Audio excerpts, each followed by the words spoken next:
اب اس کے بعد جو ہے وہ قابل جو ہے مارنے کے لیے سوچا تھا، لیکن اس کے ذہن میں کشمکش چلتا رہا. ضمیر بولا کہ بھائی کو قتل کرنا ٹھیک نہیں ہے، لیکن وہ کہا کہ نہیں، اگر ہم کو اپنا حق حاصل کرنا ہے تو قتل کرنا پڑے گا. اس طرح سے وہ کشمکش اس کے نفس میں اور اس کے ضمیر میں ہوتا رہا. آخر میں اس کا نفس کامیاب ہو گیا اور وہ جو ہے آخر میں اس نے اپنے بھائی کو قتل کر دیا. یہ اس کے لیے آسان ہو گیا. یعنی کہ پہلے تو لگ رہا تھا کہ یہ غلط کام کر رہے، لیکن بعد میں اس نے توجیہ کی کہ یہ جو ہے یہ تو میرا حق ہے، اس زمین پر میرا حق ہے، اس لیے یہ چیز تو ہم کو ملنی چاہیے تھی. اب جو ہے اللہ تعالیٰ نے میرے ساتھ ناانصافی کی ہے، اس لیے میں اس کو قتل کر کے وہ چیز حاصل کر لوں گا. یہ جو ہے اس نے سوچا. ہوتا بھی یہی ہے کہ آدمی غلط کام کرتا ہے، شروع میں اس کو لگتا ہے کہ کام غلط ہو رہا ہے، لیکن دھیرے دھیرے اس غلط کام کرنے کی جب عادت پڑ جاتی ہے تو پھر جو ہے وہ اس کو آسان ہو جاتا ہے اس کے لیے. اسے مار کے ان لوگوں میں شامل ہو گیا نقصان اٹھانے والے ہیں. یعنی کہ اس کو مارنے کے بعد وہ جو ہے نقصان اٹھانے والے میں، خسارہ اٹھانے والوں میں شامل ہو گیا، یعنی کہ جو اللہ کے ہاں جو نقصان اٹھائیں گے.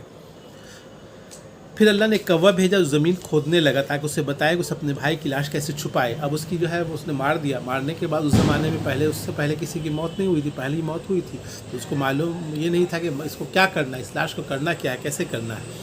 اس کو سمجھ میں نہیں آیا. بہت دن، 1-2 دن تک شاید رکھا رہا ہوگا، ممکن ہے، یا کئی دن تک رکھا رہا ہوگا، یہاں تک کہ اس میں سے سڑنے لگا ہوگا اور پھر اس کو پریشان ہو رہا ہوگا کہ اس کو کیا جائے، اسے کیسے اس کا ٹھکانہ لگایا جائے. اس کو سمجھ میں نہیں آ رہا تھا. تو اسے بتایا کہ اپنے بھائی کی لاش کیسے چھپائے. تو اس کے بعد جو ہے اس میں اللہ تعالیٰ نے اس کے حل کے لیے یہ بھیجا، ایک کوا کو بھیجا، اور جو ہے وہ جو ہے اس نے زمین کھود کر کے دوسرے کوے کو اس میں ڈالا.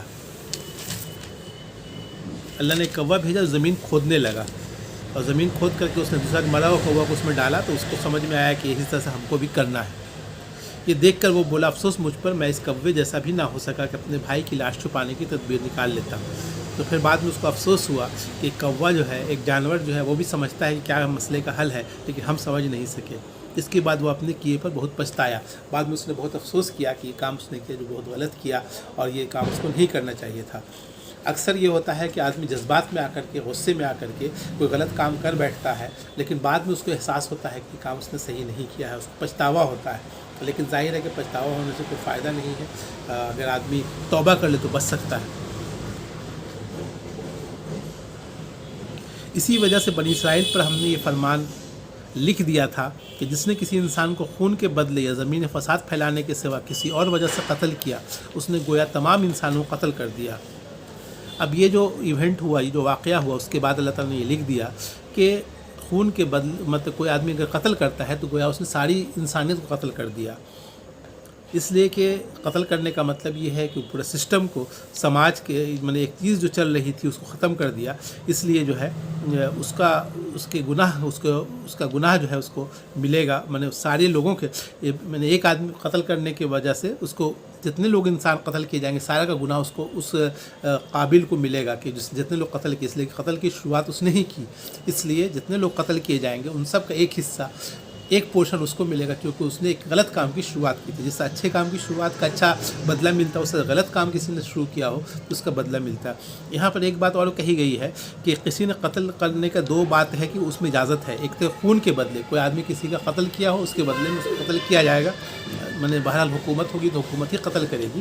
اور دوسرا یہ ہے کہ زمین فساد پھیلانے کے سوا، یعنی کوئی آدمی زمین فساد پھیلا رہا ہو، لڑائی جھگڑا کر رہا ہو، خون ریزی کر رہا ہو، آپس میں اختلاف کروا رہا ہو، تو اس حالت میں بھی اس کو قتل کیا جا سکتا ہے. 2 حالت میں قتل کرنے کی بات ہے. ایک اور حدیثوں سے پتہ چلتا ہے کہ ایک اور حالت میں قتل ہے.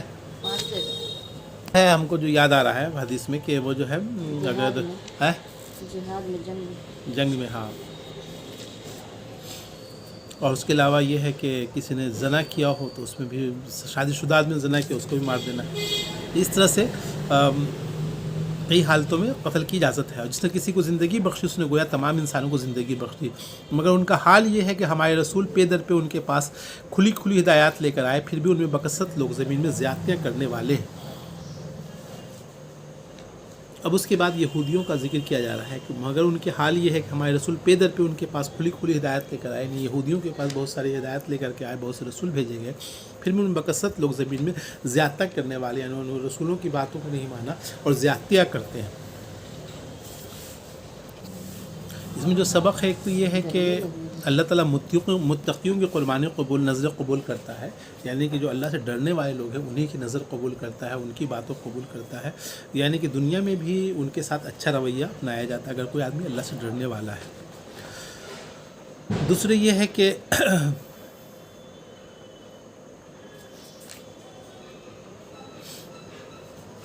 نفس آدمی کا غلط کام کے لیے اکساتا ہے، تو آدمی کو اپنے نفس پر کنٹرول کرنے کا، نفس کا آواز کرنا ضروری ہے کہ نفس ہمارا کوئی غلط کام کے لیے یا غلط چیز کے لیے نہیں کرتا۔ تو ضمیر اور نفس میں آدمی کے اندر ضمیر ہے جو اچھی بات کی تلقین کرتا ہے، اور نفس ہے جو اس کو برے کام کی تلقین کرتا ہے۔ تو آدمی کو واچ کرنا چاہیے کہ وہ جو کام کر رہا ہے وہ ایسا تو نہیں، نفس کے اشارے پر تو نہیں کر رہا ہے، یعنی کہ وہ قرآن و حدیث کے حساب سے جو کام ہو رہا ہے تو وہ صحیح ہوگا، جو قرآن و حدیث چھوڑ کر کے کچھ کام ہو رہا ہے تو وہ غلط ہوگا۔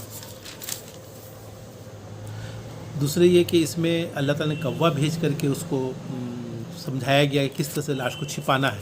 تو یہ ہے کہ اللہ تعالیٰ جو ہے کئی طریقے سے لوگوں کو بات کو سمجھاتا ہے۔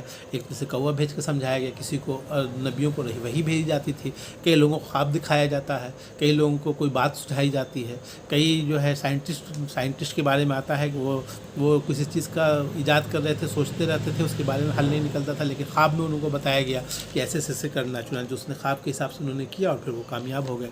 اس طرح سے اللہ تعالیٰ کئی حالتوں میں لوگوں کی رہنمائی کرتا ہے کہ کیا طریقہ ہے۔